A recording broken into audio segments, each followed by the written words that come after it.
제11호 태풍 흰남노가 계속해서 북상 중이며 청주와 제주를 오가는 비행기 34편이 무더기 추가 결항되었습니다.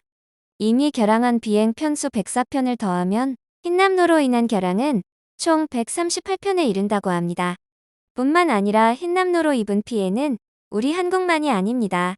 한국보다 먼저 흰남노가 거쳐간 일본 오키나와현에서는 피해가 계속되고 있다고 보도되고 있는데요. 이를 한번 알아보도록 하겠습니다. 이미 섬에 많은 공항이 폐쇄됐으며 한국처럼 수백 개의 항공편이 취소되었습니다. 그리고 약 11만 명의 주민들이 대피 명령을 받았습니다. 하지만 태풍의 세기가 무지막지했다 보니 가로수 및 도로 표지판 등이 쓰러지기도 하면서 교통 폐쇄를 포함한 피해가 계속해서 발생하고 있습니다. 일본 언론은 초당 최대 풍속이 40에서 60m에 달하는 강한 바람이 불면 움직이는 트럭이 뒤집어지거나 집이 무너질 수 있다고 보도하기도 했었죠. 그런데 여기서 큰 문제가 한 가지 발생했습니다. 정부는 11만 명의 주민들에게 대피 명령을 내렸습니다. 하지만 실질적으로 대피할 수 있는 장소가 터무니없이 부족하고 시설 자체가 굉장히 노후하다는 발표가 있었습니다. 도쿄대학의 메구로 교수는 지난 8월 31일 자연재해의 수가 증가하고 있지만 피난처가 부족하다. 때문에 우리는 집에서 할 수 있는 대피 요령을 반드시 알아야 한다. 라는 제목 위로 글을 하나 게재했습니다. 먼저 글을 한번 살펴보도록 하겠습니다. 일본의 자연재해는 최근 수십 년 동안 계속해서 증가하고 있다. 2021년 7월 와타미시부터 2022년 8월 호쿠리쿠와 도호쿠 지역에 피해를 입힌 기록적인 폭우는 우리의 기억 속에 여전히 남아있다. 또한 최근 몇 년 동안 일본 곳곳에서는 대지진에 대한 우려도 있을 뿐더러 화산 폭발 등 여러 가지 문제에 노출되고 있다. 그리고 일본은 세계에서 재해가 가장 발생하기 쉬운 국가 중 하나라고 알려져 있다. 하지만 그에 대한 대책이 제대로 이루어지지 않고 있으며 재난 발생 시 사용되는 대피센터의 수는 결코 충분하다고 볼 수 없다. 라고 말하였습니다. 그리고 메구로 교수의 말대로 2018년 10월 1일 내각실이 발표한 자료에 따르면 일본 내 총 인구는 약 1억 2,500만 명인데 전국적으로 지정된 피난센터의 수는 75.895개에 불과하다라고 합니다. 그렇다 보니 지금 흰남노처럼 재난 발생 시에 사람들이 한 번에 몰리면 피난처의 붕괴는 불가피하다는 것입니다. 그뿐인가요?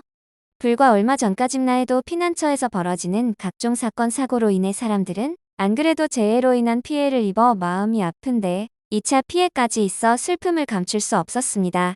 2019년 초강력 태풍 아기비스가 몰아친 일본에서 태풍을 피하려던 노숙자가 대피소로 대피하는 것을 거부당한 사실이 드러나기도 했습니다.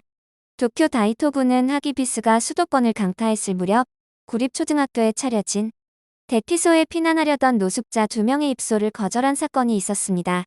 다이토구에 따르면 대피소를 관리하던 직원은 노숙자들이 대피소에 들어가려 하자 주소와 이름을 적을 것을 요구했는데 노숙자들이 주소가 없죠. 이에 노숙자들은 주소가 없다고 말하자 직원은 구민만을 대상으로 하고 있어서 그 이외의 사람은 받아들일 수 없다라고 해 일본 사회의 큰 파장을 불러일으켰습니다. 뿐만 아니라 태풍 피해로 대피한 시민들의 집을 피해 복구를 위해 나선 자위대가 집에 잠입해 금품을 훔쳐 달아나는 사건도 있었고 태풍 피해소에서 골판지 사용으로 인해 코로나와 추위에 그대로 노출되는 사건도 있었으며 태풍 이후 2차 피해에 노출까지 되었습니다. 때문에 수많은 일본 국민들로부터 정부 정책은 질타를 받기도 했었죠. 반면에 그런 일본과 달리 이번 한국의 대응은 외국인들에게 모범사를 뽑히고 있는데요. 역대급 태풍 흰남노 상륙이 이제 서서히 임박하면서 기상 상황 및 대피 장소 등을 확인할 수 있는 앱과 온라인 실시간 채팅이 현재 주목받고 있습니다.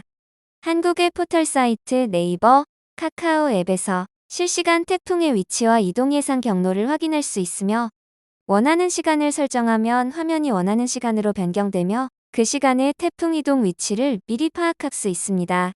또한 이러한 국내 앱을 통해서 태풍 경로와 기상특보만 알 수 있는 게 아닌 행동 요령 및 내 주변 정확한 대피소 위치까지 확인이 가능합니다. 또한 이미 한국인들의 시민의식은 두말할 것 없이 뛰어남으로 수많은 일본인들이 한국의 재난 대응에 부러워하는 목소리를 내비쳤는데요. 그럼 지금부터 일본인들의 반응을 살펴보도록 하겠습니다. 항상 한국에 뒤처지는 우리 일본인 것 같아 너무 안타까워하지만 이제 인정할 법도 해 우리 일본의 영광은 이미 사라졌거든. 어떻게 시간이 지날수록 더 잘하는 게 아닌 더 낙후되는 것만 같아. 과거 일본은 한국보다 분명하게 앞서는 국가였어. 일본의 요즘 젊은이들은 너무 한심해. 더욱 노력하란 말이야. 내가 알기로 한국도 다른 거 없어. 한국은 일본보다 훨씬 낫고 후진 나라잖아. 우리의 이번 대응이 약간 미흡했다곤 하지만 우리 대일본이 이러면 한국은 초토화가 되었을 것이 분명해. 얼마 전 서울 전역이 침수되는 사건이 있었어. 비슷한 상황으로 도쿄가 침수되었을 때는 2주가 전린 복구가 한국에서는 고작 3일 만에 됐잖아. 양국 간이 차이가 벌어진 건 확실해. 우린 이걸 인정하고 배워야 해. 과거만 생각하면 한국과의 차이는 더 벌어지고 말 거야. 다른 건 다 필요 없어. 제발 우리도 그 지긋지긋한 골판지 좀 그만 쓰자. 각종 재난 상황과 올림픽에서의 일본의 골판지 사랑이 해외 사람들에게 보여질 때마다 나는 너무 부끄러워. 제발 골판지 사용을 그만해줘. 윗댓글 동의해. 한국은 저렇게 이미 디지털 시스템을 활용해서 세계적인 인정을 받고 있어. 그리고 사람들의 피해도 예전만큼 엄청난 것 같지도 않아. 일본 제발 분발하자. 한때 우리 일본은 세계의 왕이었잖아. 난 가장 놀라운 게 한국의 문자 메시지 안내 시스템이야. 일본은 재난이 발생하여도 TV로 뉴스를 보지 않으면 재난이 발생하였다는 사실을 확인할 수 없어. 그런데 한국은 실시간으로 알려주더라. 이러면 대피와 대비가 헐수월하다 생각해. 이런 점은 우리 일본이 배웠으면 좋겠어. 한국은 이런 재난 상황이 발생하면 바로 군인들이 시민들을 구하기 위해 출동한다고 한국인 친구에게 들었어. 내 친구도 군인 시절 대민 지원을 나가 시민들을 도왔던 기억이 있다고 하였어. 일본 자위대는 상상도 못할 일들이야. 일본 자위대는 너무 한심해. 준비된 내용은 여기까지입니다. 이번 영상이 유익하거나 여러분께 즐거움을 드릴 수 있었나요? 만약 그렇다면 구독, 좋아요, 알림 설정 부탁드립니다.